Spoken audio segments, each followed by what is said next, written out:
The job of a scientist is to look, to ask, and to test.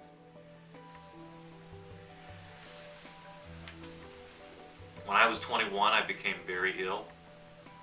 I became homebound. For the next decade, I spent 22 hours a day in a hospital bed in my living room. And during that time, I identified the kind of disorder that I suffered from, developed novel treatments to keep my condition at bay to the extent I could, and eventually developed a surgery to fix me. I saw a series of practicing physicians when I got sick, and they came up with nothing. They couldn't tell me what was wrong or what might help me. I'd seen my mother go down that route. I'd seen her go to doctor after doctor and come up with nothing.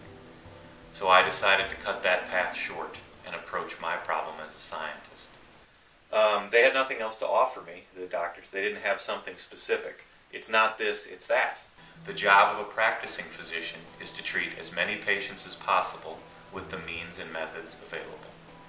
Truly rare is not the purview of the practicing medical community.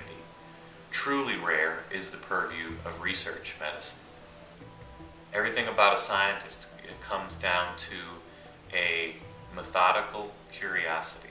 That's how you get to the bottom of things.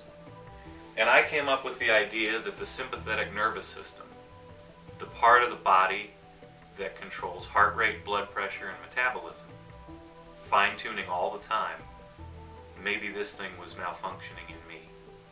And I went in, and they said, problems like you described don't exist. I said, but they could. Even though I was the patient, I was also the scientist investigating things. As a scientist, you say, simply saying they don't exist does nothing to discount the possibility that they could exist. I think if there's a system in the body, something could go wrong with it. Opinions aren't facts, so you saying they don't exist is not compelling. So, within a month of getting a computer with internet access, I had found a nonprofit.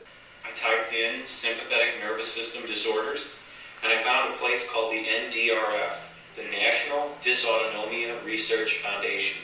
I called up the place, and it turns out after, 5 minutes of talking to her, I discovered that the type of problem that I theorized exists and was told did indeed exist. Autonomic is based on the word autonomous. These are all the things that your body's doing that you have no input over. So sweating, digestion, heart rate, blood pressure, metabolism, those are all controlled. And there are conditions where the autonomic nervous system goes haywire. And when it does, it creates symptoms like I described. But I also found that the medications that I thought might help had shown paradoxical benefits in a study or two that weren't well understood. In the end, you end up reading 100 pages for every page you write, at least. But this time it would have been, the learning curve was thousands. So I read thousands of pages of journal articles and endocrinology texts and such, and I pieced together a short paper describing my proposed treatment. I submitted it to the American Autonomic Society, and I was accepted.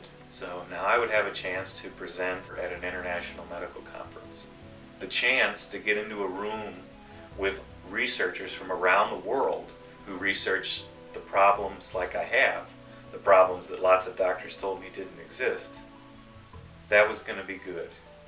So I worked very hard to prepare a compelling presentation. And I went there.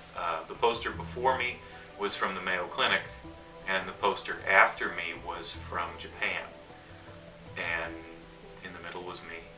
And I think I can make as good of an argument for doing it as he can make against doing it. This is a theory. And so the only real way is to tell. That's how you get to the bottom of things. You look, you ask, you test.